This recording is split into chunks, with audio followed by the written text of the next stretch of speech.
Okay. Good morning. Welcome to the 27th meeting of the committee in 2013. Can I ask everyone to ensure that they have switched off mobile phones and other electronic equipment, please? Our first item of business today is to decide whether to take item 5, COSLA Commission on Strengthening Local Democracy in Scotland, in private. Are we agreed? Agreed. Thank you. Agenda item 2 is a look at the draft budget 2014-15, an oral evidence session on the Scottish Government's 2014-15 draft budget. We have 2 panels of witnesses before us today. So can I firstly welcome from Angus Council, Head of Corporate Improvement and Finance and the Chair of SIPFA Directors of Finance Section, Ian Lorimer, and the Chair of SOLACE Scotland and Chief Executive of North Ayrshire Council, Elma Murray. Welcome. Would you like to make any opening statements? I would quite like to make one, Go if ahead. that's okay, Chair. Yes, thank you. Certainly. I mean, obviously, SOLACE submitted written evidence to the committee as well, and I just wanted to maybe highlight some of the generalities around that written evidence in respect of the budget, not least the significant level of savings that local authorities have made over the last number of years while experiencing increasing demand and undertaking key improvements such as improving levels of attainment, implementing the curriculum for excellence, but also dealing with increases in the number of older people and adults with significant care needs. We've done all of this while we've had the ongoing council tax freeze, while we've also had a reduced or a flat cash settlement, and generally, locally, it has been difficult to increase levels of income, principally because of the economic circumstances with which we've been working over the last few years. So it has required a degree of ingenuity, creativity from councils and our community planning partners over that period, and we have experienced and seen a significantly high level of commitment from all of our staff to make that happen, while at the same time we have, of course, been reducing the numbers of staff available to undertake these tasks for us. So I just felt it was important for the committee to understand that that was the environment that we are working in, and I would hope that I get the opportunity during the oral evidence today to actually provide you with some important examples of that work that we've been doing over the last few years. Okay, Mr. Lorimer. I have nothing really to add to that, Convener. I hope that the discussion that we'll have on the issues that the committee want to debate will bring out the key points. Okay, thank you. Ms Murray, you mentioned there ingenuity and creativity. A number of local authorities, a small number of local authorities, have embarked on priority-based budgeting exercises. Could you maybe comment on that, maybe give us an indication of why others haven't followed the lead of some local authorities in that regard, and whether you think that these exercises themselves have helped local authorities with the budgetary situation, and whether that creativity, that ingenuity should be exported right across the 32. Okay.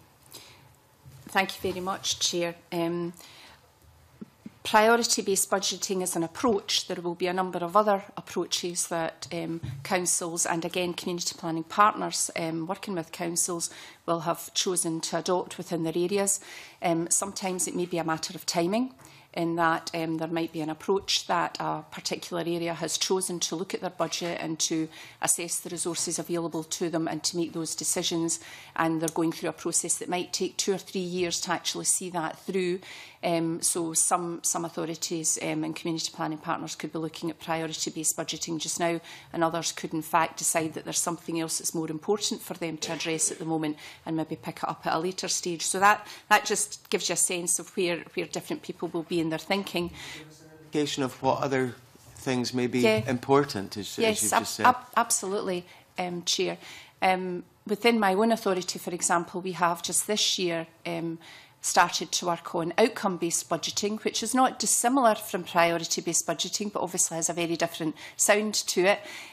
But outcome-based budgeting is about looking at where where we are spending our money and trying to make an objective assessment of what the outcome of that expenditure of money is to allow us to then make rational decisions moving forward in relation to where the greatest impact is being felt from the money that's been spent in the local area.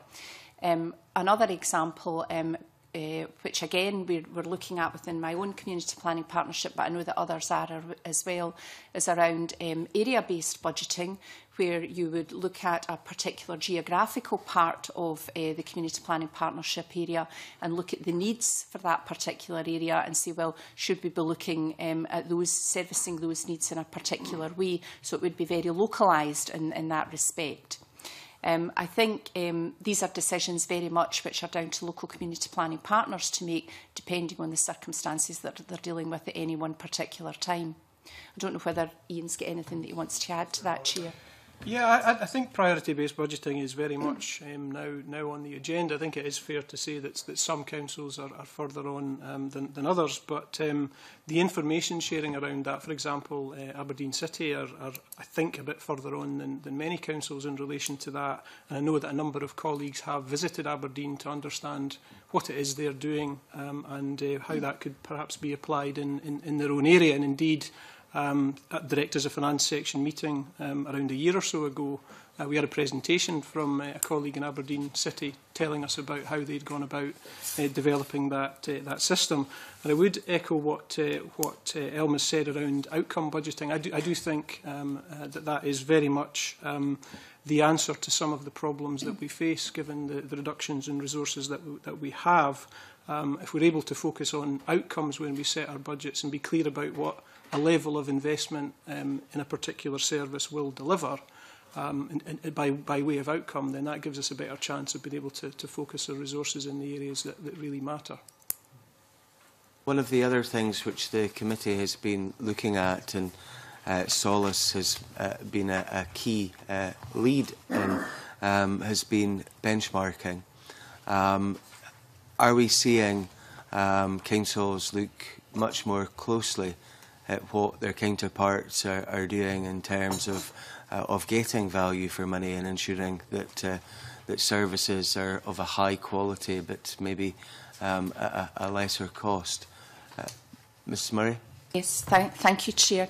The benchmarking project that SOLACE embarked on in conjunction with the Improvement Service and with support from COSLA and elected members as well has been hugely important in relation to specifically councils looking at who's doing what, making sure that we are measuring the same things in the same way and therefore being able to compare with each other much more effectively than we might have been able to do in the past.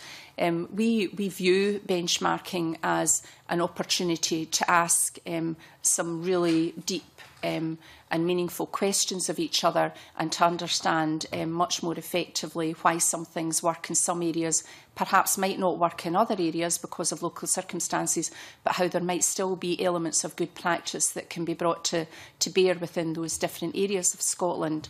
One of the key areas of advancement of benchmarking that's been taken forward this year, Chair, is for local authorities to organise themselves into what we've called family groupings. So there will be about 7 or 8 local authorities who have a degree of similarity in terms of geography, socio-economic outcomes, how they're trying to manage their resources, and to look at how they manage a small number of issues to see what improvements can take place. So the areas that we hope to look at in more detail this year would be around our roads services and particular where roads improvements have been made and how they've been made. And the other area that we've decided to look at very specifically is around the positive destinations for young people coming out of school, and I'm sure the committee will be aware that over the last 4 to 5 years we've seen a huge improvement in positive destinations for young people, but we believe that we need to make still further improvement, and that's an area that we want to focus on. Yeah, I see the framework very much as a tool that we can use to examine cost, to try and understand, well, are there reasons for variation either in service quality, service level, or indeed service cost. And I think the framework can give us pointers as to areas that we might want to look at in terms of service redesign. And we can learn from each other. It's fair to say that the benchmarking framework is still developing. It's not all the way there yet, but I think we've started a process of data gathering, of review, of challenge and of discussion, which is, I think, helpful, and it really gives us something to build on given the challenges that we have ahead. Obviously that should help in terms of exporting best practice. Do you feel that there has been enough communication about best practice at this moment in time between the 32 local authorities? Because we in this committee often hear of some very good work in certain areas which it seems that others have either not heard about or have decided not to implement for whatever reason. Is there enough communication about best practice out there? I would have to say that there could be much more.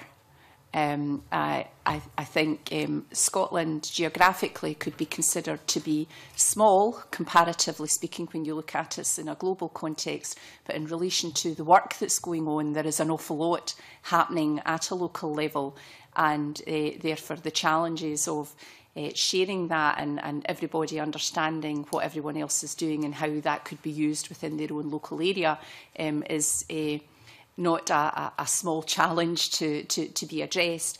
The issue that you raised, though, Chair, was raised quite effectively, I think, through the quality assurance work that was undertaken in June this year across all community planning partnerships, looking at all of the single outcome agreements and agreeing improvement plans with each community planning partnership. And I had the privilege to sit as a chair on a quality assurance panel, so I had the opportunity to look at 4 other community planning partnerships, and in each of those 4 I found evidence of things that they were doing which were really good that the community planning partnership in North Ayrshire hadn't looked at yet. And I got a number of suggestions there for things for us to look at and see, well, are these things that can transport to North Ayrshire or not, and why would they not? So I do think that the opportunities for sharing could be greater. I think there's always a limit to the amount of time that you've got to do sharing compared to, getting on with the job in hand on the day. I suppose I've given you a long answer to your question, and the short answer to your question is yes, more can be done.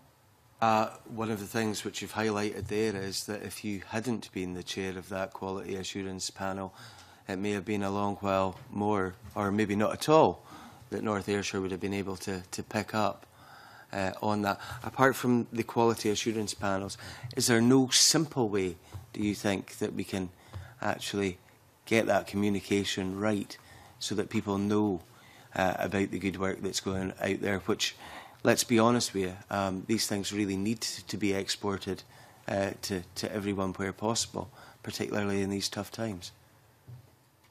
I think it would be easy to say that, yeah, there could be a simple way of doing this, but in fact, the impact of what's going on in a particular area, I believe, is best explained through speaking to people and hearing it straight from them.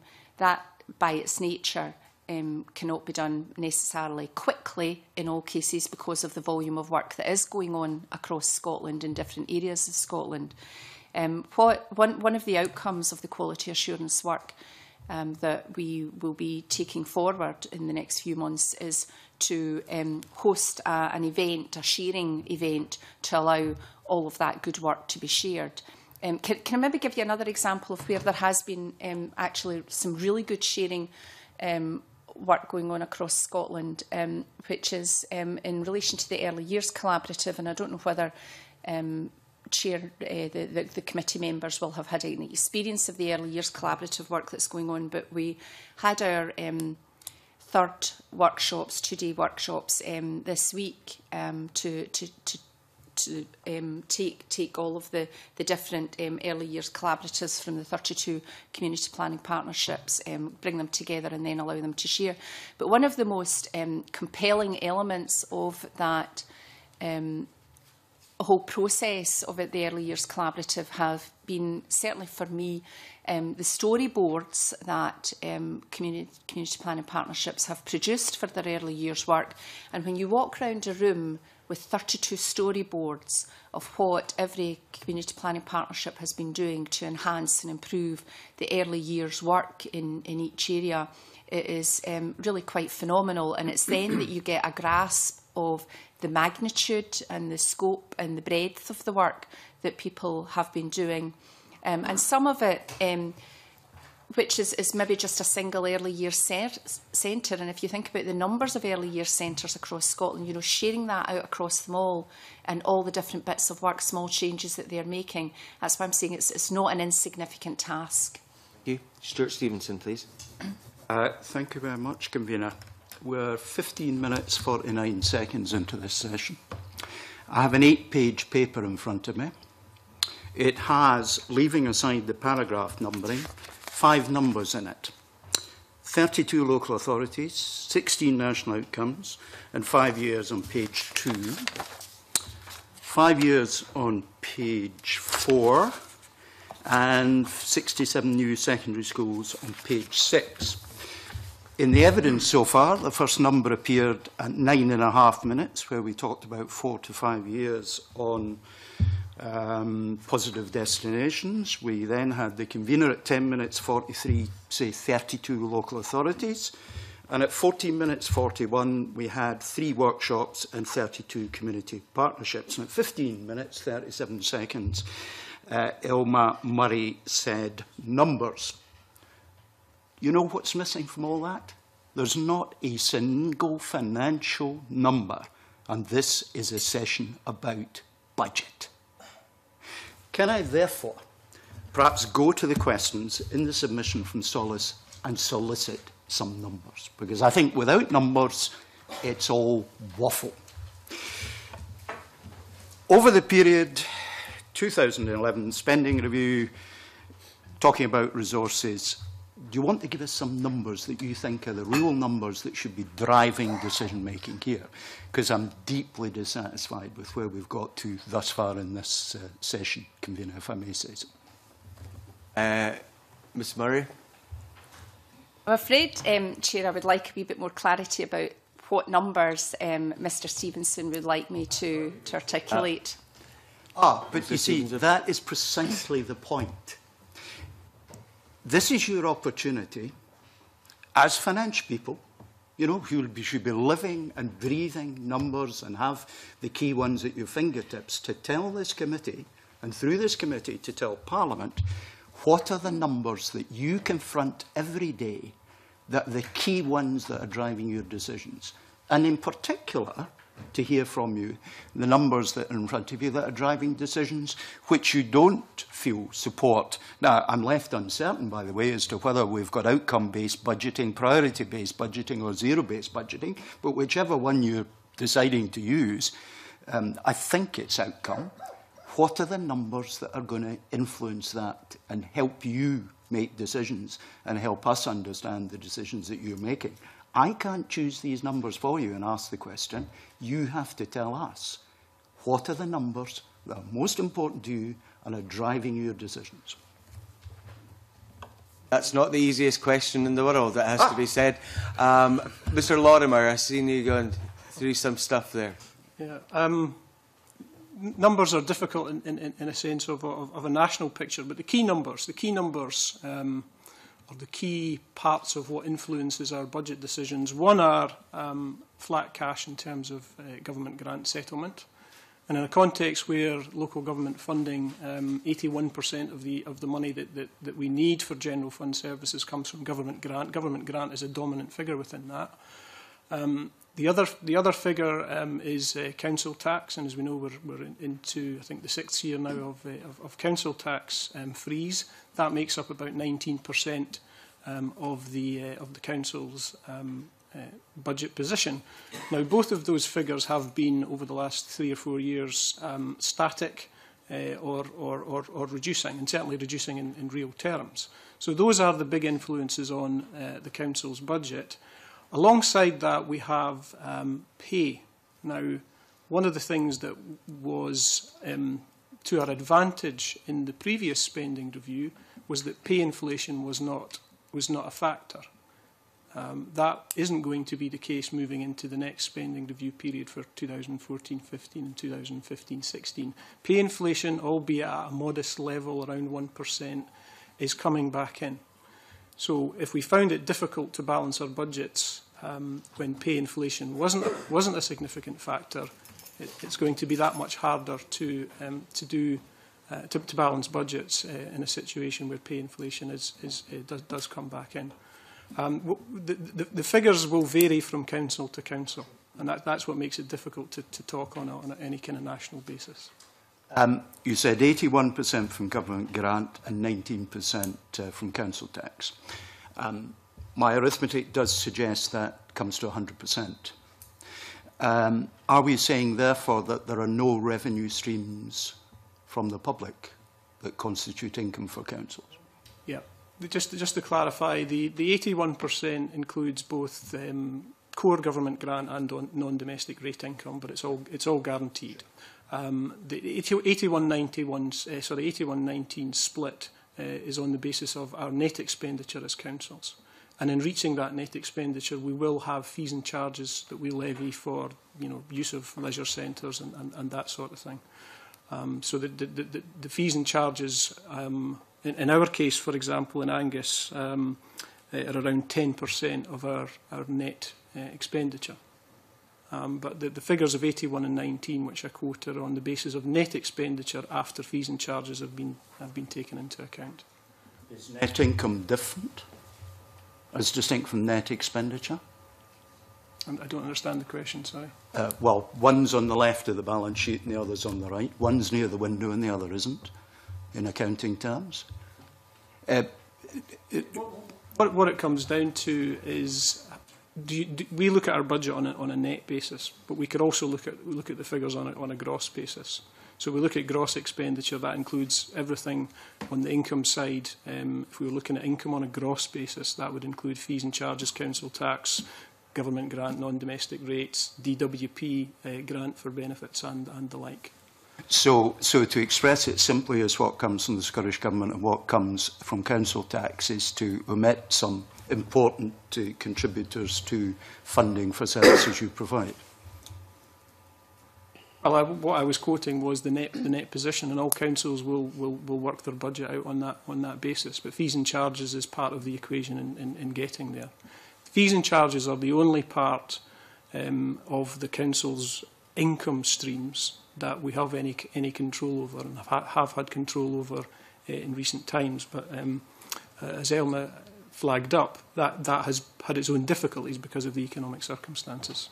What percentage of your overall income does that constitute? In round figures, if you require time to provide it. In an Angus context, it's about 10% of our net expenditure is fees and charges. Right, so therefore the 81 plus 19 omits a significant part of your income stream. We would need to look at the income position on a gross basis, and there are other things that go into that. As I said, DWP grants are part of that. I'll let colleagues progress this one. Convener. Okay, thank you. Anne McTaggart, please. I'm not sure if I'll be progressing on that one, but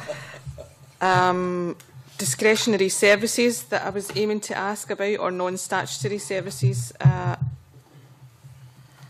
have some of these services been reduced or stopped altogether, and if so, what services?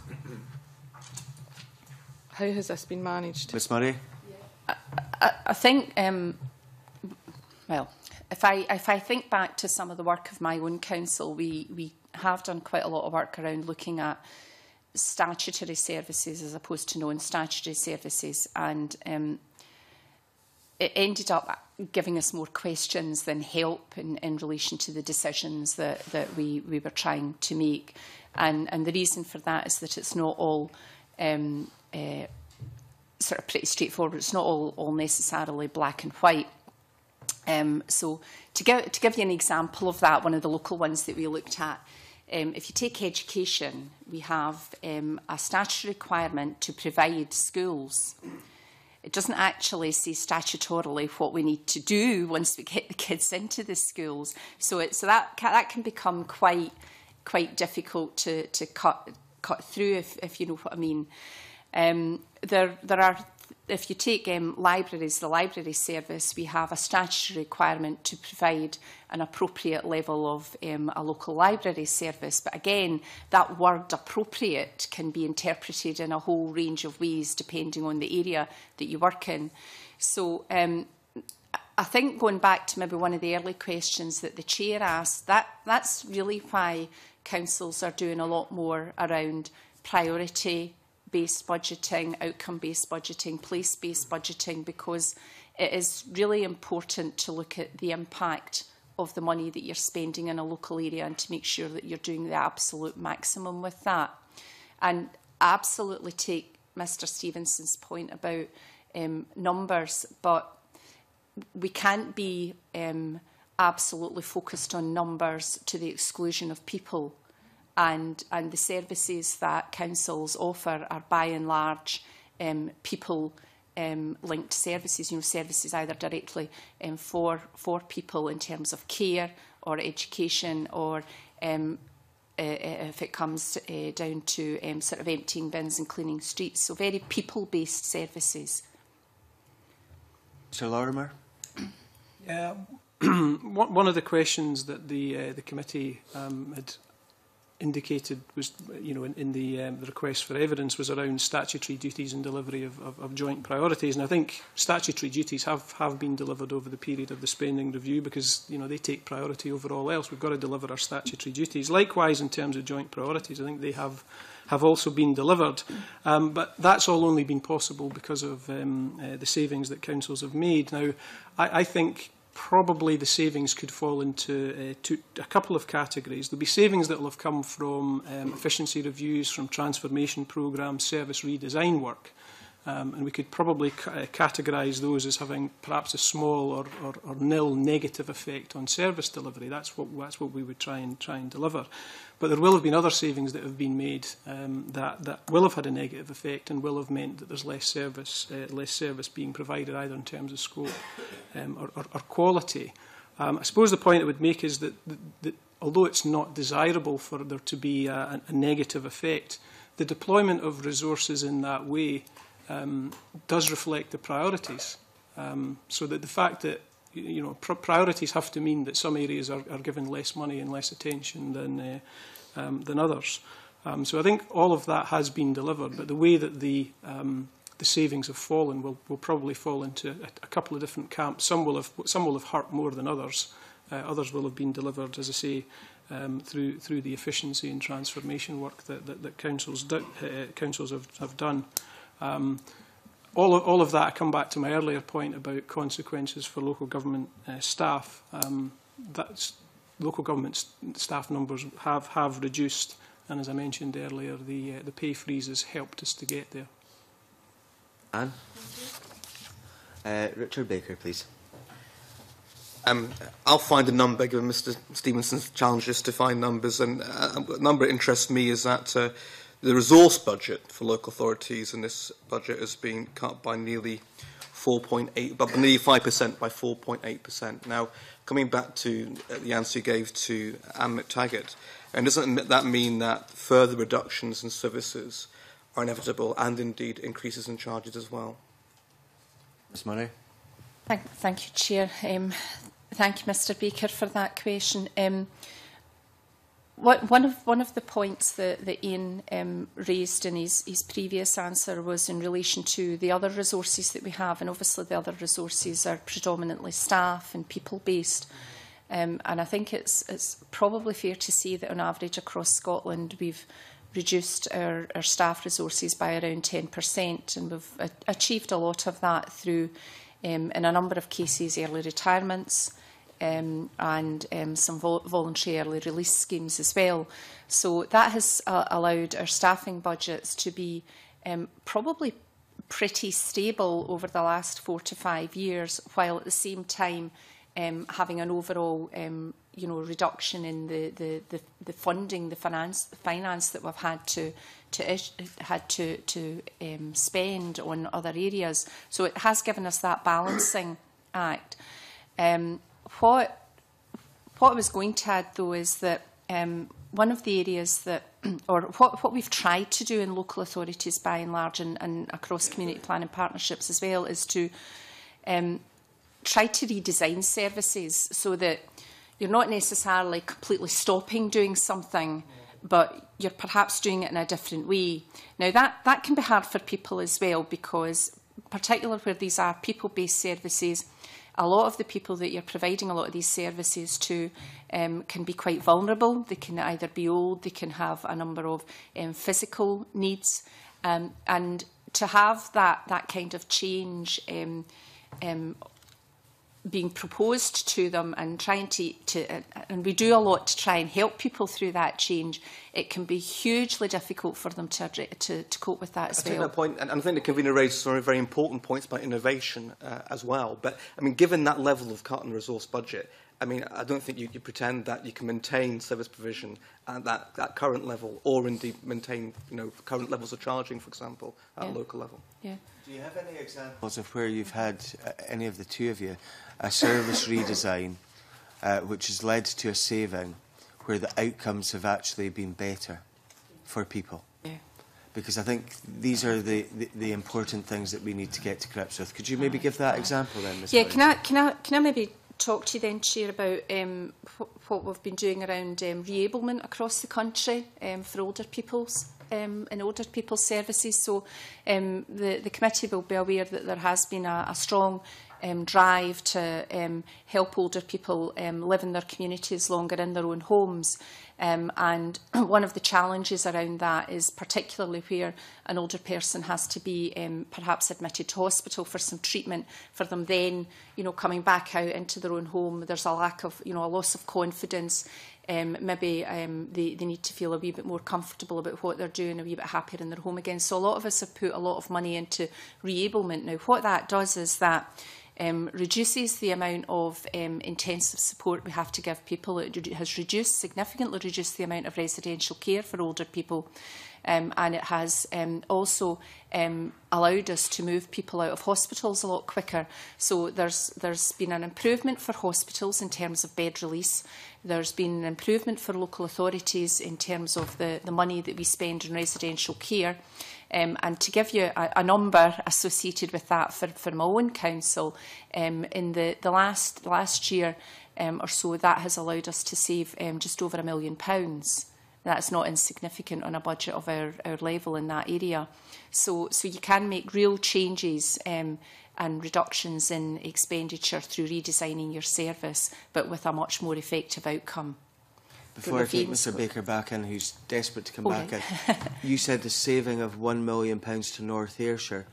Were there savings for the local health board as well? And if so, do you have any idea how much they were? I wouldn't be able to estimate that, because our local health board has had increasing numbers of emergency admissions. It's Ayrshire and Arran Health Board for a whole host of reasons. So I suspect that what has been the outcome for them is that it has allowed them to manage the increasing demand that they've had elsewhere. Mr Baker. So it's very impressive to hear about the service redesign. Do you think, therefore, that solely through redesigning services you'll be able to make up for the loss of income in terms of your resource budget? Ms Murray. My sense just now is that is becoming increasingly difficult now. We are doing a lot more redesign, we are a lot more creative, as I've said, but I do think that there will be some things that we will almost have to stop or reduce to a very, very limited level. Okay. Yeah, on you go, Anne. What will those services be? Could you give us an example of that?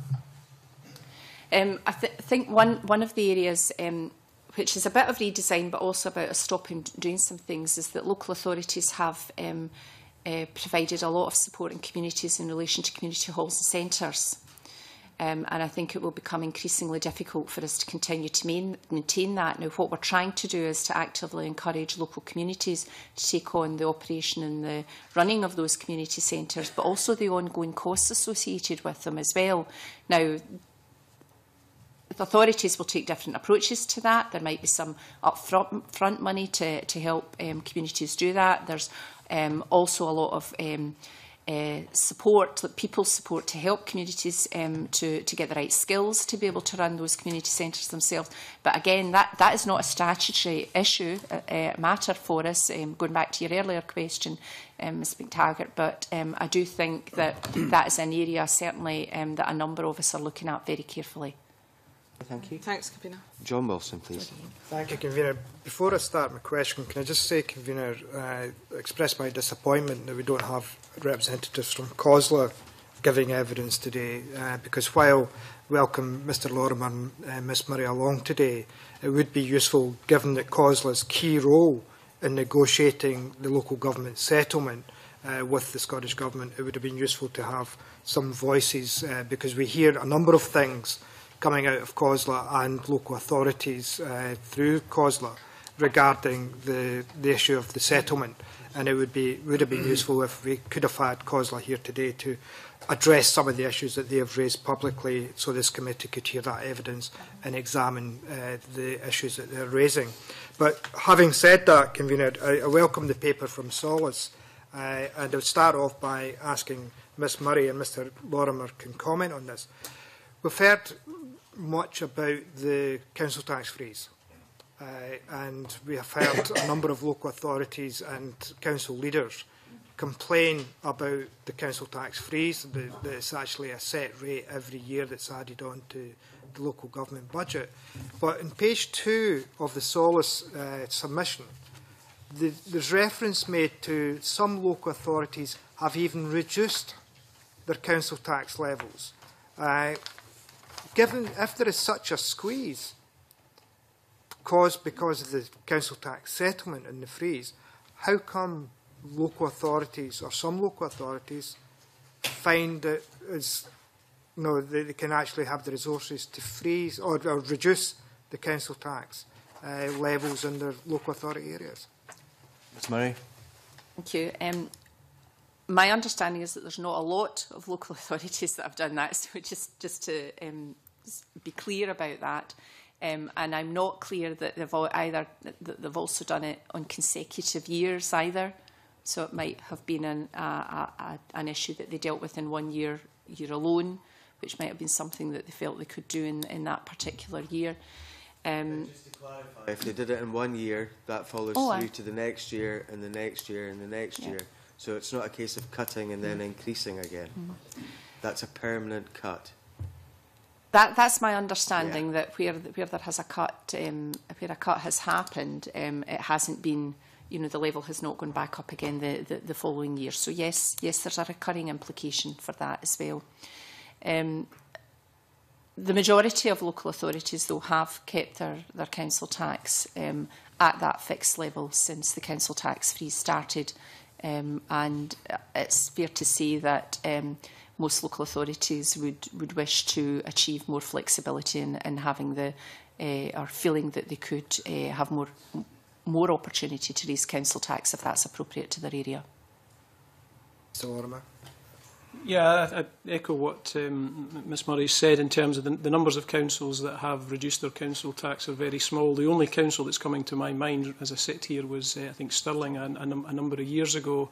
And the situation with that is it takes income out of the base budget that then can't be replaced, because cut or not, you're still not then allowed to increase the council tax thereafter. So the vast majority of councils have frozen their council tax rather than reduced their council tax.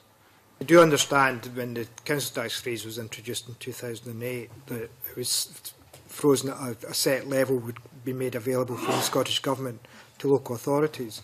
Do you think the formula that is being used to distribute the council tax freeze monies is sufficient and should be reviewed to allow where local authorities such as Stirling where they've been able to reduce the council tax.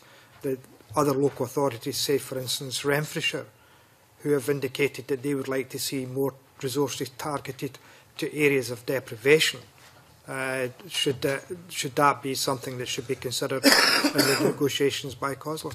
Ms Murray. Yeah. I think distribution of local government finances is always a very contentious issue, not least within COSLA, where it's clearly a matter that local politicians give a great deal of thought to on a regular basis.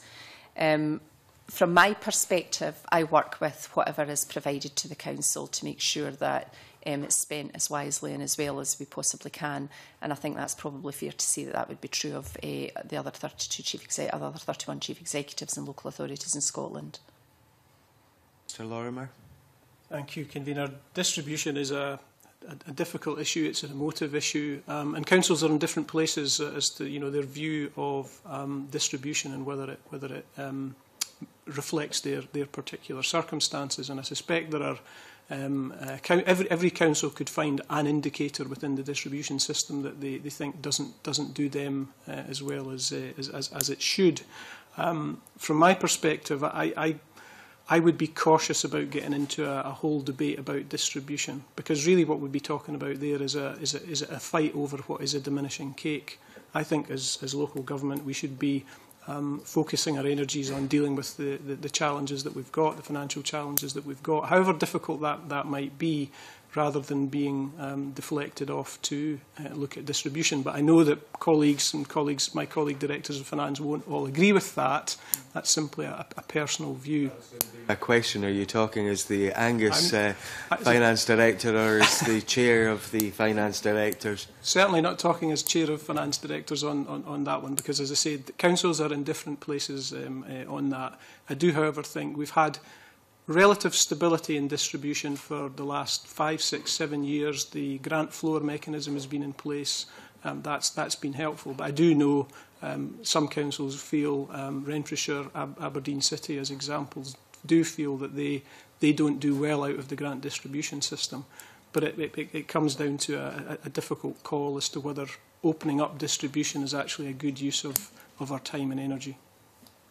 We've heard previously in other evidence sessions the number of 30,000 jobs have been lost in the public sector. Does that bear any semblance to your understanding of what's happening in your own local authorities? Because if there's been 30,000 jobs lost in the public sector, and the implication is that most of that's come out of local government, then doing an average calculation of, say, 30,000 in terms of salaries and additional costs, that would mean almost £1 billion worth of savings in terms of staff losses. Or if you averaged it out at 20,000 salary and additional costs, of £600 million being saved across local authorities. Is that reflected anywhere in terms of the local authority budgets? Ms Murray? Yes, it is. At a local level, my own authority has, North Ayrshire has reduced its staffing levels by just over 10% over the last 3 to 3.5 years. It will increase a wee bit more than that this year, because there are further staffing efficiencies that we will make, further reductions that we will make.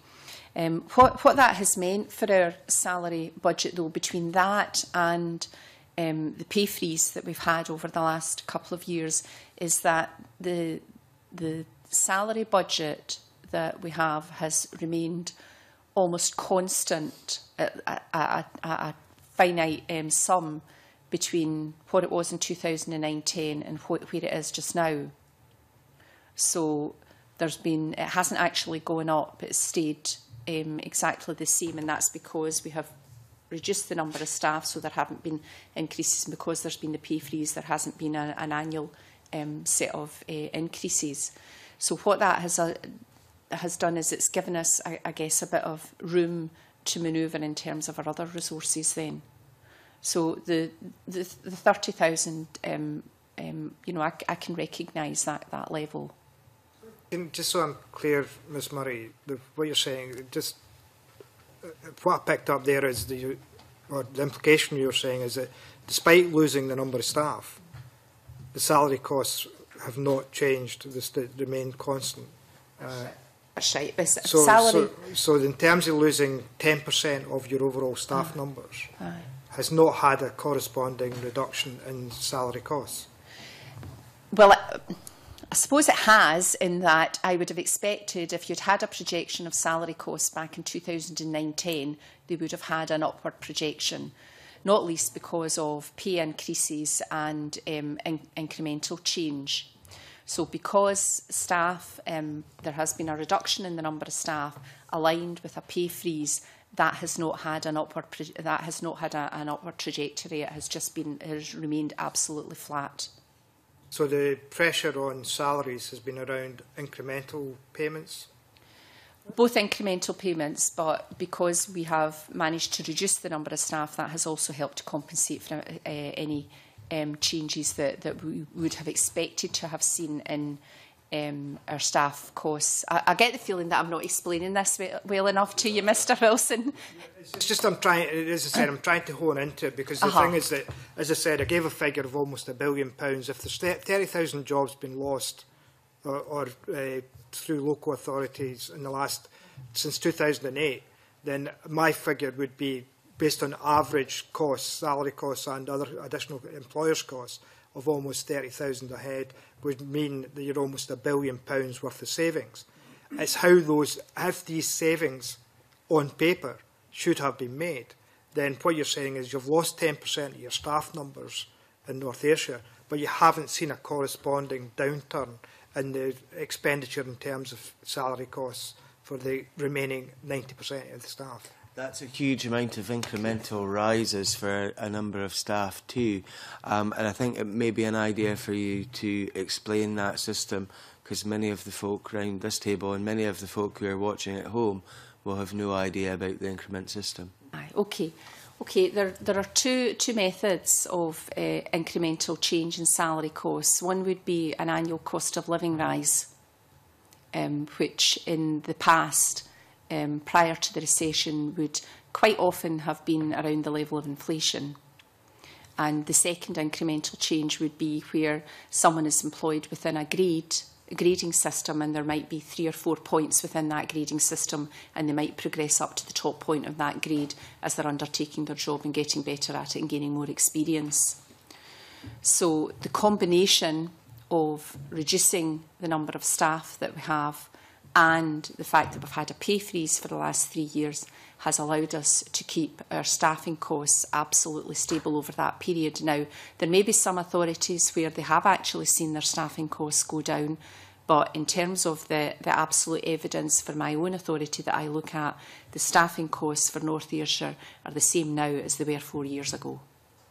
Mr Lorimer, is it a similar situation in Angus and in other places that you may know of? We're certainly affected by the incremental progression issue on both local government employees and teachers, depending on where the teacher is on the pay grade.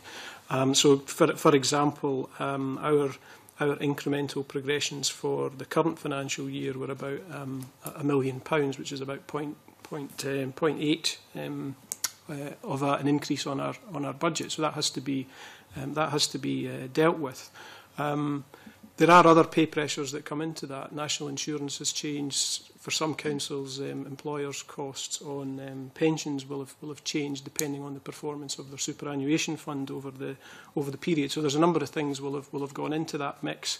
And it's fair to say that although staffing numbers have been reduced in some areas, there have been new initiatives, new projects that have meant that additional staff have gone into some areas. And we're likely to see that on the back of, for example, children and young people bills. We'll likely see more staff coming in to deliver those services. One of the particular things that's a concern for our members is the end of contracting out in the period. I think it's 2016. At the moment, local authorities get a rebate on their national insurance contributions as employers because of the pension arrangements that we have. The introduction of the single state pension and the end of that rebate will add, in our case, around 2% to our pay bill. Now, we don't yet know if that is going to be funded in some way, but if it's not, 2% on the pay bill, you know, having done nothing else, would be a significant issue. In terms of the reductions, I looked at our budgeted staff over a 5-year period, 2009-10 to 2013-14. And in our case, that's about 400 staff, roughly about 8% of a reduction. And it comes down to probably a statement of the obvious, convener, but you need to take the money out where you spend it. So most of our budgets are spent on staff. So in balancing our budgets and dealing with the reductions in funding, staffing has had to be part of that equation. That's all questions I have at the moment, Convener. Okay, in terms of the example that you gave, Mr. Lorimer, of new staff coming in, for example, in areas such as to deal with the children's bill, a number of these areas are fully funded. Is that not the case? Yes, for most of those new burdens, I don't mean to use the burdens in that sense, but new policies, there has been additional funding. There's an argument, I suppose, about whether all of those have had the funding that local government might have wanted, but that's been subject to negotiation between government and COSLA. Cameron Buchanan, please. Hello, I've got one question. You're talking about innovative service delivery and service prioritisation. How are you maintaining adequate levels of service in all areas and that the cuts aren't undermining the ability to enforce statutory duties? I just wonder, because you keep talking about cuts and innovative services, sometimes these hurt a lot of people, and we hear an awful lot about cuts to rather sort of things like bin collections and things like that. Are you very conscious of that? Ms. Murray? Yeah, I'm not sure whether the committee will have received evidence from the improvement service at all, but I had cause to look at some of the work that the improvement service has been doing on behalf of local authorities, and one of the examples that might be helpful for the committee to hear about is in relation to roads maintenance, because that clearly the extent to which local authorities undertake roads maintenance is to a degree discretionary. So again, not purely a statutory service, although there are degrees of interpretation around that.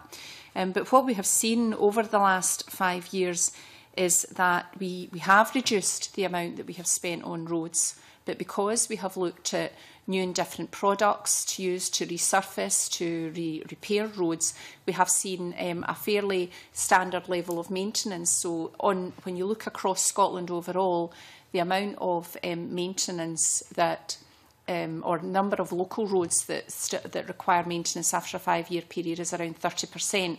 Now, that's what it was at the beginning of the 5-year period, but despite that, we've seen a significant reduction in the amount of funding that we've put into actually maintaining our roads. Now, that will come through more innovative contracting practices, more joined-up contracting practices where councils are working together and securing better deals as they go out to contract, but also looking at the types of materials and methods by which they undertake their roads maintenance as well.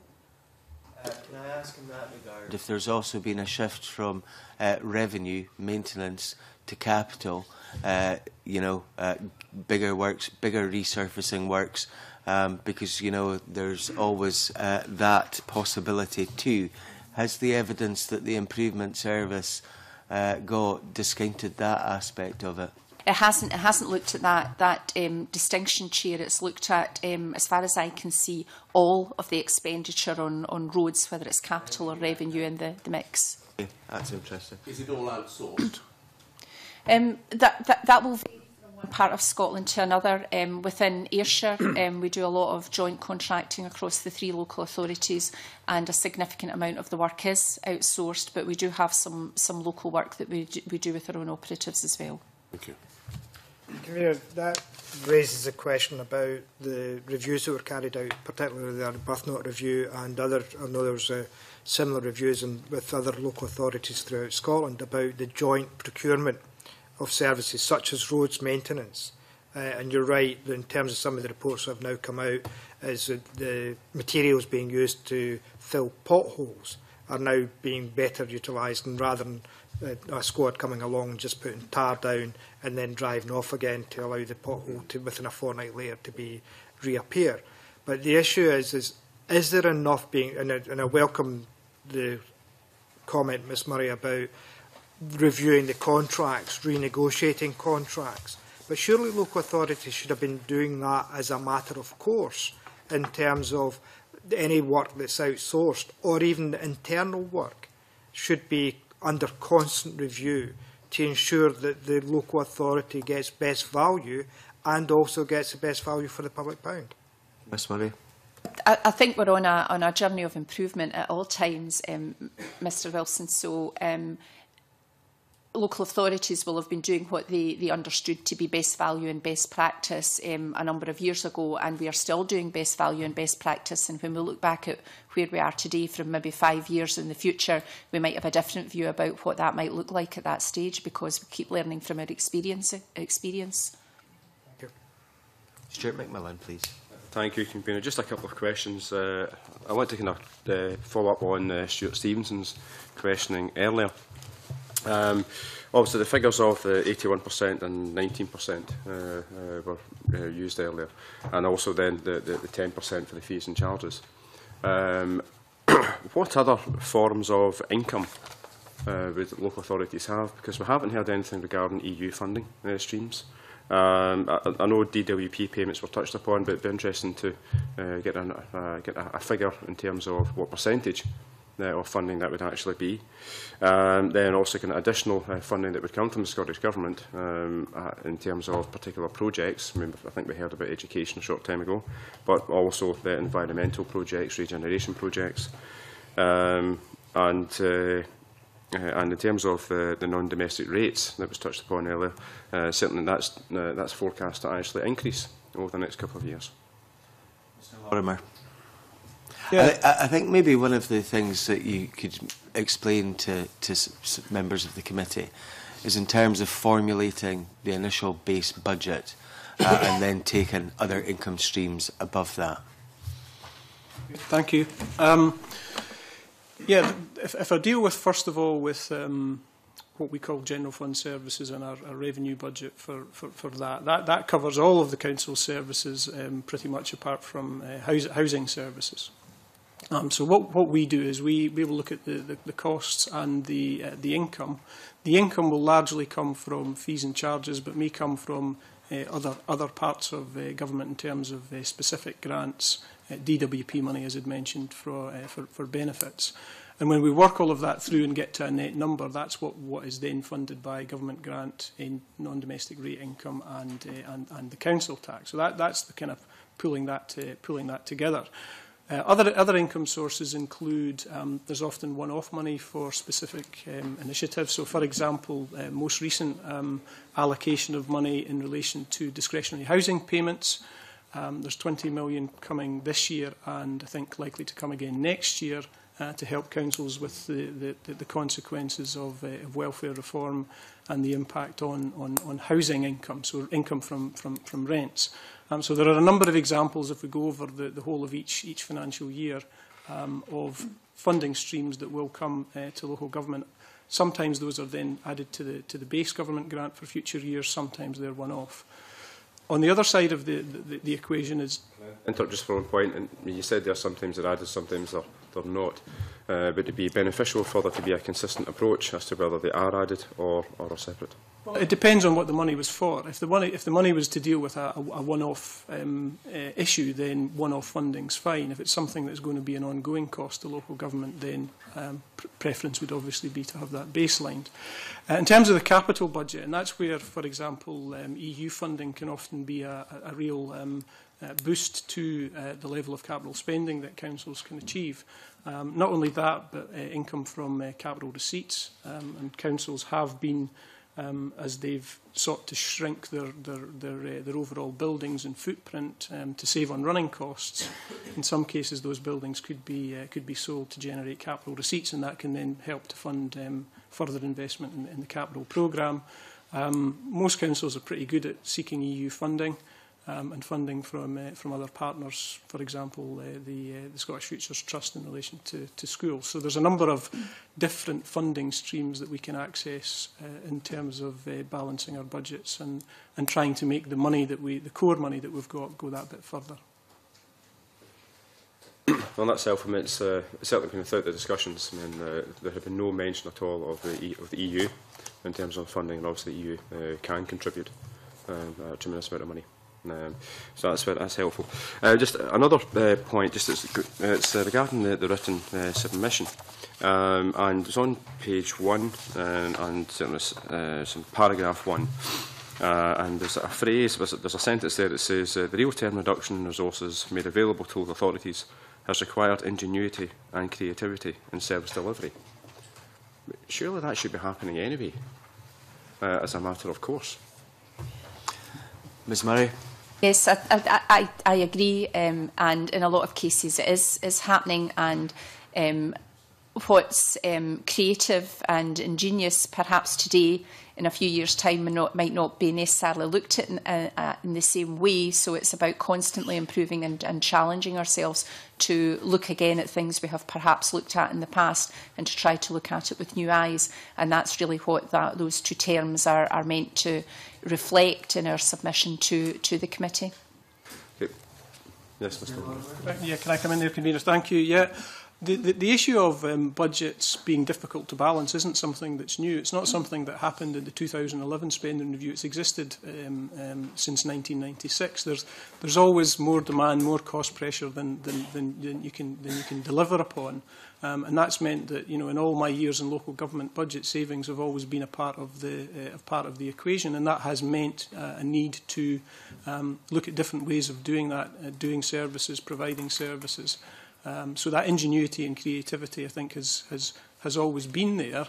I think the difference now is that the context, the financial context that we live in now, is far more different than where we were, say, 5-10 years ago, and that puts increased pressure to deliver on those things. And it's also fair to say, in terms of my politicians, there are things that are now potentially on the table that 5-6 years ago wouldn't have been, and that's simply because of the reality of our situation. One final question, just on the back of that as well, in answer to question number 2 in your submission. Sentence 2, imaginative approaches have been developed to streamline services and make best use of assets, such as buildings and vehicles. Also, this committee has undertaken a number of inquiries and we have undertaken a number of community-facing events. And one of the strong messages that actually has come out from the communities has been the issue of difficulty in actually getting access to some buildings and potentially taking over the running of buildings, etc. And so when I read this particular sentence, I thought that it took me back to one particular meeting that we had, and I thought that actually doesn't tie in with what we've actually heard from the grassroots within Scotland. And I'm keen just to kind of get a bit more information in terms of any examples that you may actually have in terms of particularly the building side of things. Very brief examples, please, folks. Ms Murray first.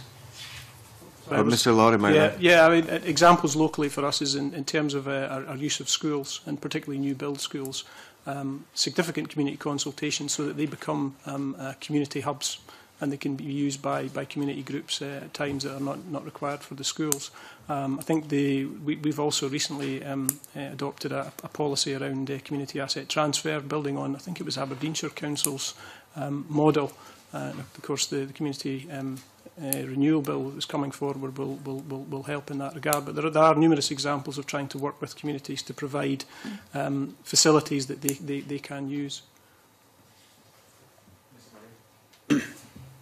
Probably just to add to what Mr Lorimer's already said, community centres, asset transfer policies, using schools more effectively, using public civic buildings more effectively as well. I think, depending on the communities you go to, it will not be the same situation everywhere in Scotland. So while I recognise what Mr Macmillan was saying, I also recognise that in another place in Scotland you might get a completely different set of feedback about what's going on in the local area. Thank you. Sir Stevenson, briefly, please. Just picking up on ingenuity and creativity, given that frontline staff are the ones who most clearly understand the minutiae of service delivery, what steps have been taken to ensure that they are a significant contributor to the creation of more ingenious and creative solutions? Ms Murray.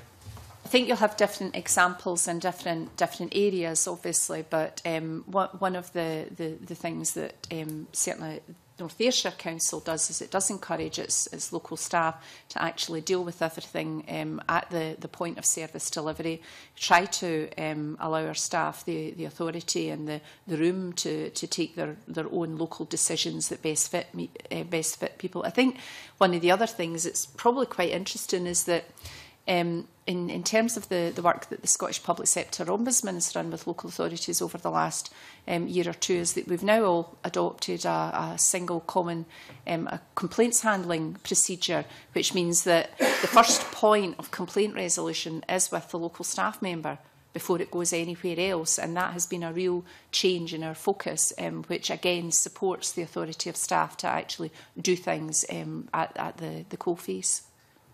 Thank you very much for your evidence today, and I'll suspend for a few minutes for a change of witnesses.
We now move on to this morning's second panel of witnesses.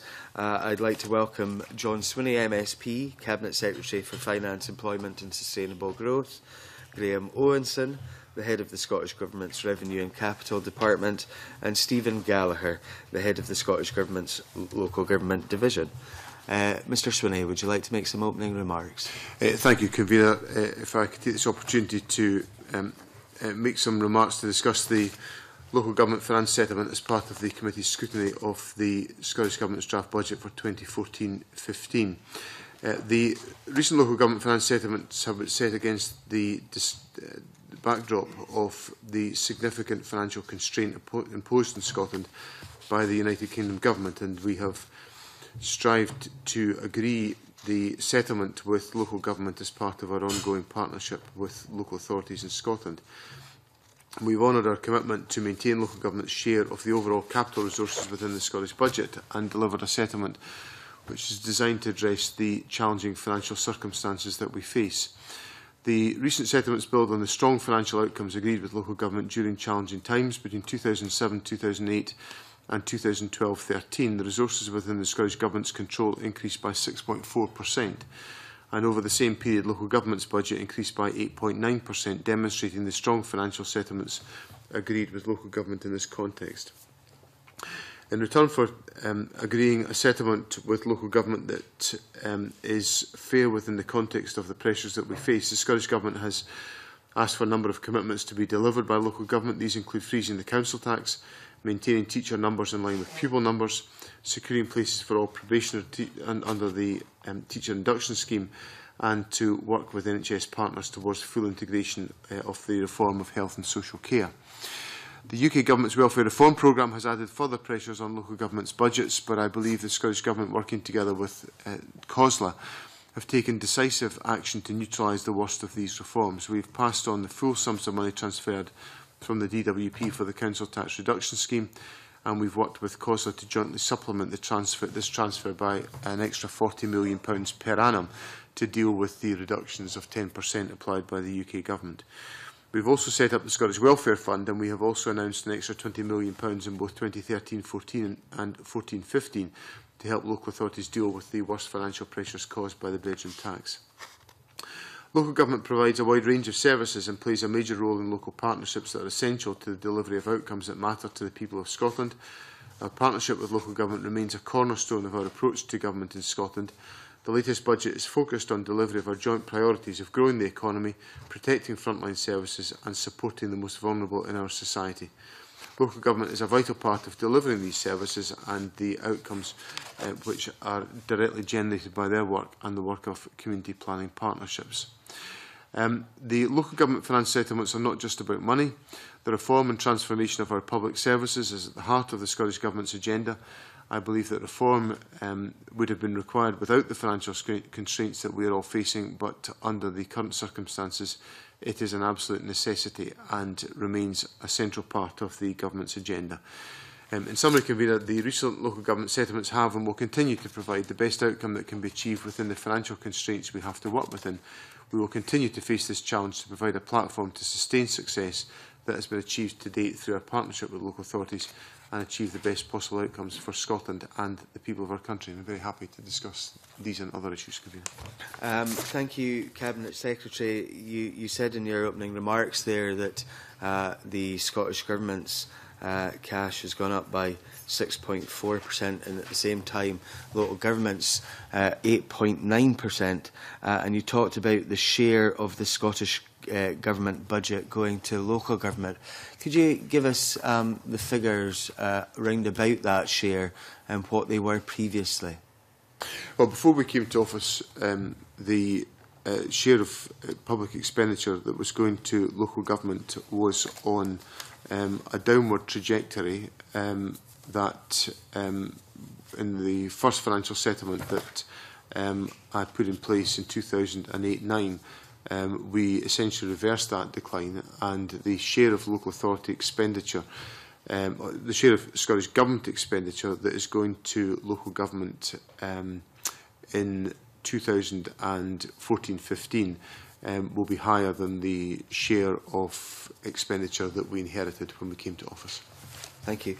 You've talked of reform and transformation, and obviously during the course of this inquiry and others, we have heard quite a lot of good practice going on in local authorities in that regard. We've heard about priority-based budgeting exercises in some places, outcome-based budgeting exercises, and yet we don't seem to see this right across the board, and we don't seem to see a sharing of good practice right across the board. How do you think that government could help to improve that situation? I think there are two distinct parts to that question, Convener. The first is in relation to the question of whether a programme of reform is happening and happening right across the board, across the country. And I am increasingly confident that that is the case. For example, I, on Monday, spent the day with the Convention of the Highlands and Islands, which brings together the Health Board chairs, local authority leaders, and a variety of public sector leaders from relevant bodies in the Highlands and Islands.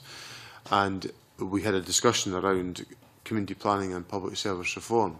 And it was absolutely crystal clear to me that in every single one of the community planning partnership areas in the Highlands and Islands, sustained programmes of reform were being undertaken. Were they identical? No. They were different. They were related to the local circumstances. They responded to the design of services that had been taken forward in each community planning partnership area. But in a sense, that individual characteristic is not a concern to me. What is a concern to me is sufficient reform happening to integrate local services in line with the recommendations of the Christie Commission. And I am confident that a programme of that activity is happening in all localities of Scotland. I think there is still significant distance to be travelled. It's not a complete process. That's going to be, it will be ongoing for some considerable time, but it will be. But I'm confident that it's now happening and happening in the shape that we require it to be the case. The second perspective that I would deploy, Convener, is about whether or not there is sufficient sharing of good practice from one part of the country to the other. And I think we are. I don't think we're in as strong a position as we could be there. I think one of the elements of our response to the Christie Commission that this relates to is the focus on improving performance within public services. And I think this debate has been undermined, or this focus has been undermined by, I think, a resistance to some of the debate around this question because of the use of techniques such as league tables, for example, which I think, are quite corrosive in terms of the debate between different public sector organisations. So what I'm trying to encourage is a climate of continuous improvement in the way in which we deliver public services. Obviously, the improvement service has a very significant role to play in how that experience is shared from one area to another. We are taking steps to encourage greater awareness of reform measures that have been taken in one part of the country and how that can be shared to another part of the country. And that's a role that certainly the wider agenda of the government helps to support. One of the very good examples that I've seen recently of how we can share good practice has been the Early Years Collaborative, which has been taken forward largely under the direction of my colleague Aileen Campbell, the Minister for Children and Young People. And what the Early Years Collaborative has successfully done has brought together all interested players in various public service organisations in focusing on how we improve the delivery of services to meet the needs of our youngest citizens.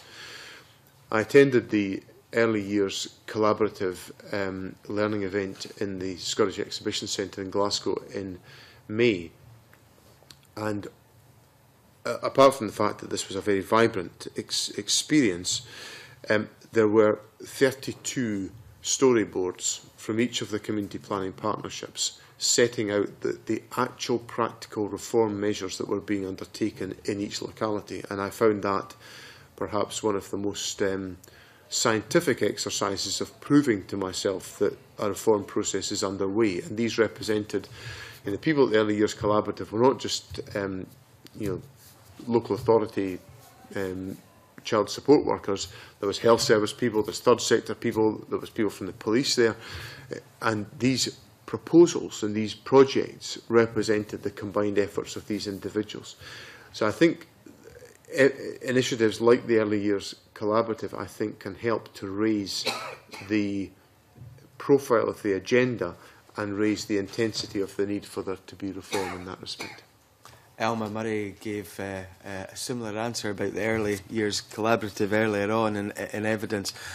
She also talked about the fact that she was the chair of a quality assurance panel, and during the course of that work found 4 areas of work which she then took and replicated in the North Ayrshire Community Planning Partnership. And I asked her, and I paraphrased the response, I asked her if she would have known about that, or how she would have known about that if she hadn't been the chair of that quality assurance panel. How would she have found out about it? And she says that it would have taken a longer time, or maybe not at all in some cases. And I think that, from our perspective, Cabinet Secretary, we want to see these messages spread, as I'm sure you do.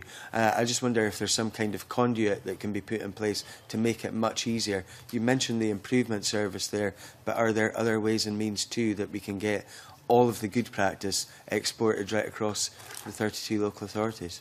I think that it's not just about being across all 32 local authorities. Crucially, it's across all 32 community planning partnerships, because the necessity of ensuring integrated and cohesive solutions to public service challenges involving the participation of a range of different bodies is fundamental to this process. The Improvement Service is one channel, the Early Years Collaborative is another. The Convention of the Hands and Islands at its next session will be looking at essentially the comparative experience of individual community planning partnerships in advancing this agenda. We are also, the exercise that Elma Murray was involved in was a precursor to the work that the Accounts Commission will be doing at my request, to essentially assess and to highlight areas of good practice. Well, their responsibilities will be wider than that. They will be challenging to the extent as to whether the government's agenda is actually being fulfilled at community planning partnership level, and they will also be identifying practice that can be shared and replicated across the country. We are, of course, also, one of the interesting products of the Early Years Collaborative was there was a very heavy emphasis on social media interaction, and as a consequence, I think there are social media techniques that can enable that sharing of experience to be much more widely undertaken, and we will use all techniques that we have to support that process. Thank you. Stuart Stevenson, please. Thank you very much, Convener. Encouraging to hear that the Cabinet Secretary thinks reform is happening, and I don't think our experience is at odds with that. But with the significant change there is financially, legislative environment and structural environment, the one thing that has remained unchanged, which is essentially COSLA's responsibility, is the distribution formula. And I just wonder if the Cabinet Secretary has received any representations, either from individual councils or from COSLA collectively, on that particular topic, and just whether it is time that that is revisited in the light of all the changes that are happening. Cabinet Secretary. The first point I'd make, Convener, is that the distribution formula is not the exclusive property of COSLA. It is an agreed formula which is agreed between ministers and local government, in which we are advised by the, if I can get its Sunday name? Settlement and Distribution. Settlement and Distribution Group. I was just going to get Distribution Group. I knew there was more to it than that, but Settlement and Distribution Group, which advises ministers and local government about relevant issues in connection with updating indicators as part of that process. So this is a joint distribution arrangement. The representation I've had from COSLA is a letter from the President to indicate to me that COSLA leaders have proposed by a very narrow margin, I would have to say, that in 2015-16 the distribution formula should not be applied, and that the settlement that's delivered in 2013-14 should, 14-15 should be rolled forward for another financial year. So there would be no updating of the indicators to take into account what is the principal driver of the distribution formula, which is population change. Now that's a proposal from COSLA. I haven't responded to that. I'm considering the issues that they have raised, but undoubtedly that consideration that I will have to give to this will make it difficult for me to set out the indicative allocations to local authorities for 2015-16, when I would ordinarily have done that as part of the local government circular announcement in early December. That's helpful, but given that there is significant uplift in Scotland's population and that is localised in particular areas, is that going to cause difficulties for some of the councils who are affected by population uplift, albeit that in many cases it's associated with economic activity moving ahead as well? So there's a kind of tension. There undoubtedly will be issues for local authorities that have population uplift if the settlement for 14-15 is simply to be replicated in 15-16. So yes, there will be implications for local authorities as a consequence. Baker, please. Thank you, Convener. Cabinet Secretary, you've rightly indicated the financial constraints the Scottish Government are under. But figures from SPICE show that your resource budget's been cut by 1.3%, but the draft budget outlines a resource budget cut for local government of 4.8%. So they're clearly taking a very big share, indeed, of the cuts. Doesn't that make it inevitable that most of the cuts in this budget will fall at a local authority level in that case?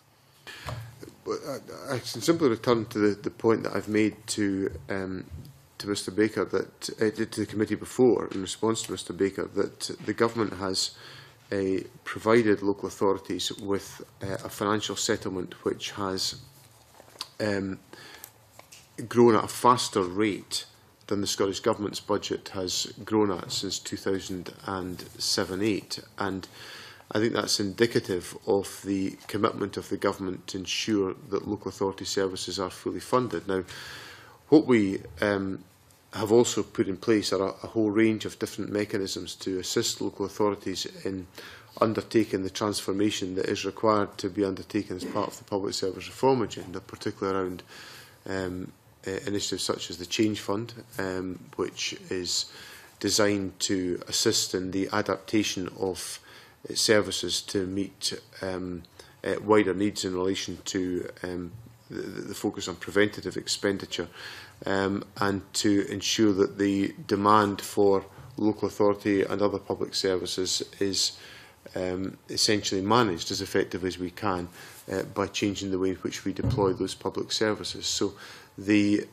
approach that we take is designed to ensure that the structure of our support to local government is undertaken in a fashion that makes services as sustainable as possible within the context of the financial constraints in which we operate. Of course, we all agree the reform agenda is tremendously important, Cabinet Secretary, but we've had evidence from Unison who say that the budget settlement is resulting in reductions in service, loss of staff, increases in charges as well, and actually undermining the very worthy goals that you've outlined from the Christie Commission as well in terms of preventative spend. What dialogue have you had with local government colleagues to understand what impact this budget settlement will have in terms of increased charges and reduction in services? I think I don't speak for COSLA, but the COSLA reaction to the announcement of the budget in September was that the budget represented no surprise to them, and that everybody knows the state of the public finances and that we're living in times of austerity. And on previous occasions, COSLA have said that our settlements represented a fair approach in the context of the financial challenges that we face. So now, obviously local government is immersed in the discussion with me about how we meet these challenges. Local government, I see local government on a frequent basis to discuss budget issues.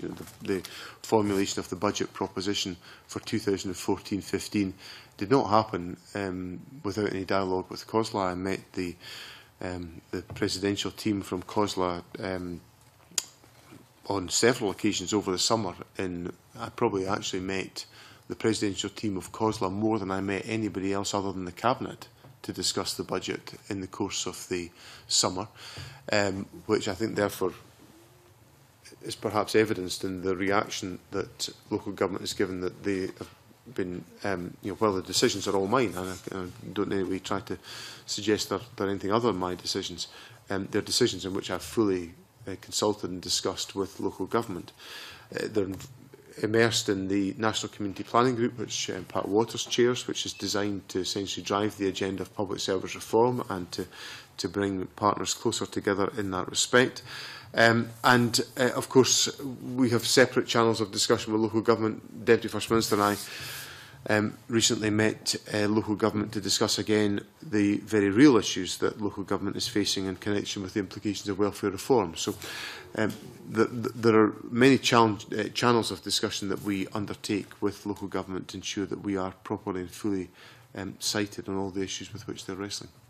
A final question. Thank you, Convener. I'm sure you'll be aware then from those discussions that one of the ways that councils are having to deal with the budget settlement is indeed through cuts in services and increases in charges. But I mean, I think one way councils have indicated they would help them deal with that situation is through them being able to retain more of their business rates income. And you outlined the potential for a business rates incentivisation scheme. The implementation of that has been delayed. Can I ask you, Cabinet Secretary, if you are likely to be able to announce soon that business rates incentivisation scheme, allowing councils to keep more of their own business rates income, will be able to proceed? Well, I'd be delighted to announce the business rates incentivisation scheme tomorrow if I possibly could. But what I can't do is I have to agree targets with local government that are credible and representative of the current position on business rates. And local authority leaders have indicated to me that they do not wish to do that until the final audited position on business rates for 2012-13 are clear, which won't be until February 2014. And now the reason why I've indicated that I have to revise the targets for the business rates incentivisation scheme is that there has essentially been a delay in the application of various implications of appeals which have been delayed by significant court cases which the government has won. These are I should say the assessors have won, but clearly, and because of that, there has been a material change in the level of business rates that have emerged a given part of the financial year or a given part of the economic cycle, which essentially will be reduced at a later part of the cycle once the appeals are applied.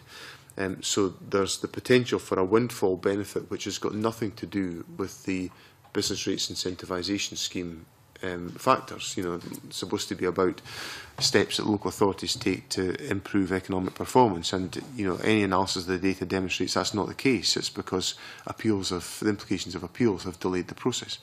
So I'm keen to get to an agreement on the targets, but I can't agree a set of targets if there is not a willingness to do that at this stage. And of course, once we get to February 2014, we'll then turn our minds to agreeing that with local government. Please. Thank you, Convener. Good morning, Cabinet Secretary. Really, just to raise the issue about the council tax freeze. We hear constantly in the press from various leaders of local authorities throughout Scotland that how much better it would be if they were unshackled from the constraints of the council tax freeze. Do you get much representation through COSLA or through individual council leaders regarding the council tax freeze and allowing local authorities to set their own council tax rates?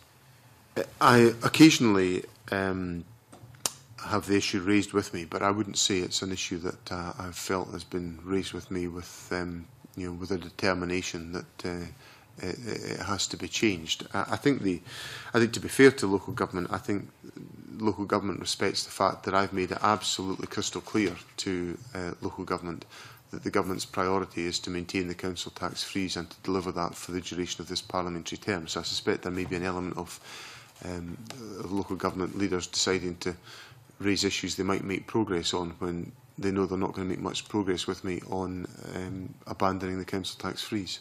Thank you for that response, Cabinet Secretary, because as I said, it is one of those issues that seems to raise its head by certain council leaders, and I'm assuming that the COSLA leadership are currently still happy with the agreed formula for the council tax freeze and the distribution of the resources. Therefore, one of the issues that, as some of the committee members picked up about a month ago in a visit to Fergusley Park, was a point raised by the leader of Renfrewshire Council, who expressed concern about distribution of resources to areas of deprivation. And I would like to hear from the Cabinet Secretary whether or not there has been representation made, either through COSLA or through individual council leaders, regarding the distribution of the formula in relation to identified areas of deprivation. It came about because of the situation with Fergusley Park, which the Cabinet Secretary will be aware has been a priority area for almost 40 years. And one of the solutions the leader of Renfrewshire Council put forward is all we need is more resources. How do the discussions take place in COSLA about ensuring that the adequate resources are put into areas of identified deprivation? The distribution formula is predominantly driven by population change, but there are deprivation factors that are part of that distribution formula, and so therefore these factors are considered and applied as part of the distribution arrangements. Now, of course, a process of review could look at the indicators about deprivation and provide more or less priority to deprivation as part of that process.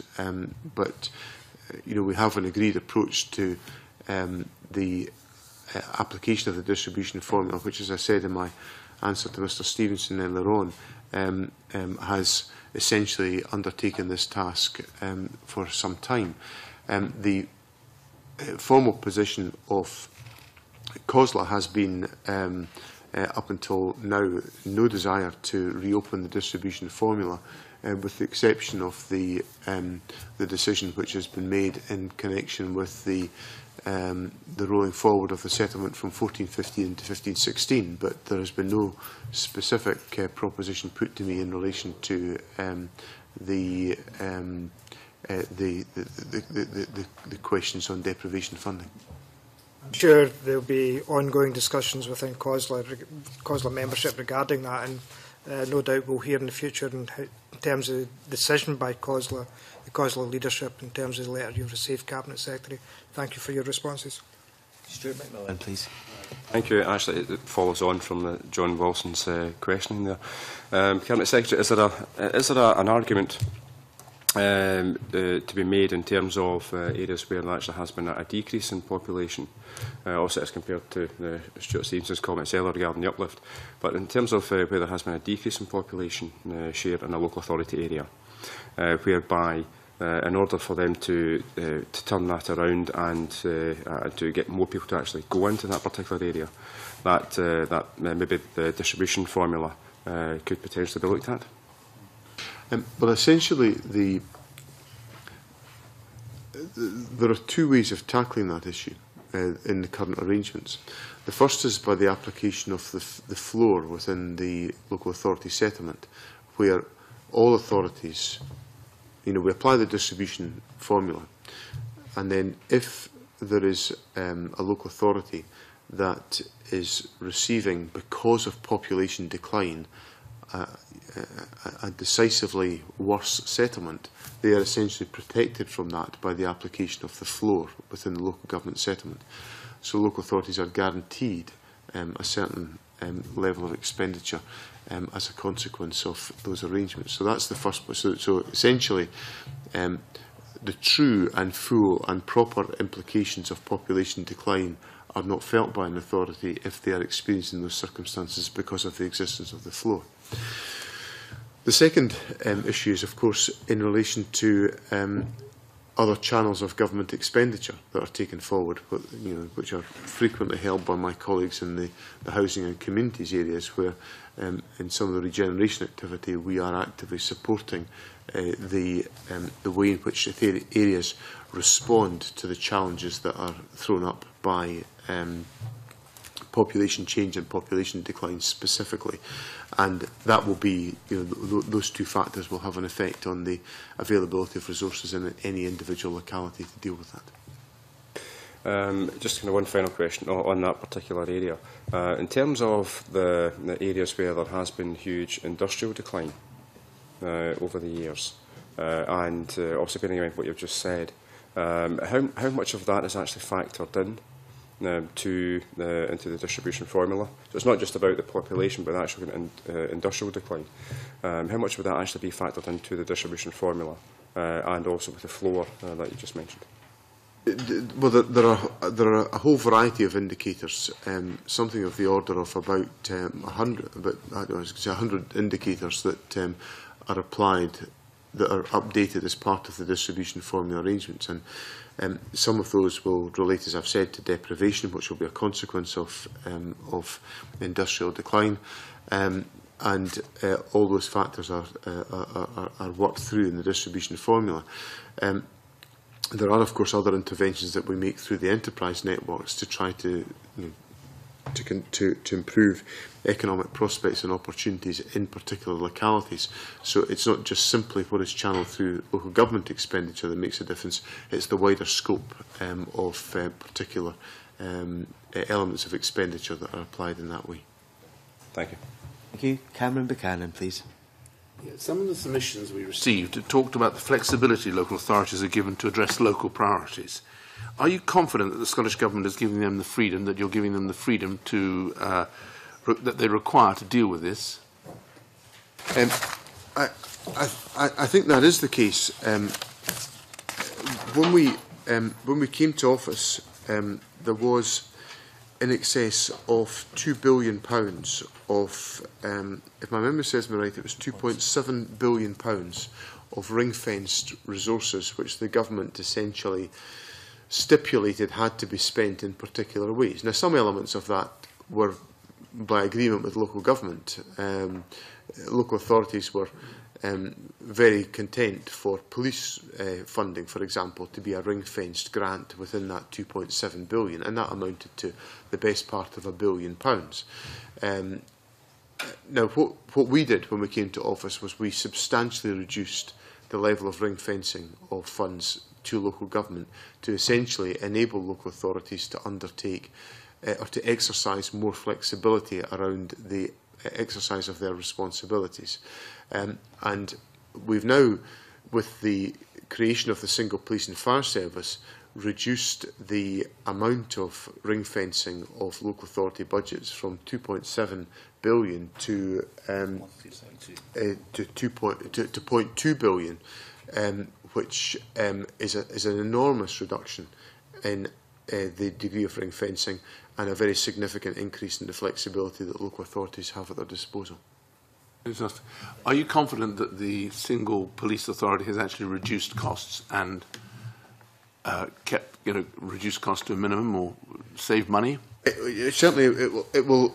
It's in a process of transition just now, but the financial memorandum around the police and fire, the establishment of the single police and fire service, the government made certain commitments about reducing costs as a consequence of the integration of the service, and I would certainly want to assure the committee that the assumptions made in the financial memorandum will drive the allocation of resources to the police service in the years to come. So the savings that were envisaged at the time of the legislation will have to be made. Anne McTaggart, please. Convener, and good morning, Cabinet Secretary. I had asked the earlier panel about some of the services that local government are providing and some of the non-statutory duties that they undertake currently. Could I ask your views on how you see that changing? Because obviously some of those, they are going back to having just to deal with and having just to provide the statutory element of their duties. I think there's a... we have to be very thorough in how we go about managing the financial challenges that we face, and I know this exercise is undertaken very comprehensively by local authorities, and it's something I see happening in my own locality, and it happens around the country. We also have to be very open about how we deliver services, because just because we've delivered a service, a statutory service, if we use that terminology, in one fashion up until now, doesn't mean to say it's always got to be delivered in that fashion for the years going forward, which is what the public service reform agenda is all about. Increasingly, one of the big reflections I have of my term in office is that there is no service that is deployed to a member of the public is ever neatly delivered in one little compartment. There's always various players from different parts of the public service involved in delivering that service. And increasingly, I think we have to recognise that in the way we design services, and in which we take forward an agenda which I'm very committed to, and which is at the heart of the government's agenda, that will make these services more person-centred. That means that we've got to join up organisations that are delivering services rather than expecting members of the public to join up those services. And that is the approach that I think is necessary for dealing with the challenge that that has been raised by Anne McTaggart, and by reinforcing that by what I announced in the budget in September of the agreement on joint working, which is about ensuring that all community planning partnerships discuss and consider their spending priorities before they ever set a budget in a collective fashion with the community planning partnership, is crucial to making sure that public services are able to be sustained at local level, because by coming to agreements between the health service and local government, or the health service, local government and the police about how particular services are taken forward, there is a much greater likelihood of being able to realise the full effect and the full potential of the services that have been deployed. Just to be tiny, Cabinet Secretary, just a kind of small observation, but having been frontline ex-local authority worker, some of the questions that I used to ask most certainly is like, it is difficult for people to change and for those services to amalgamate, etc. But I had always the question to ask to directors is, if we're always going to be doing that, what are we not going to be doing?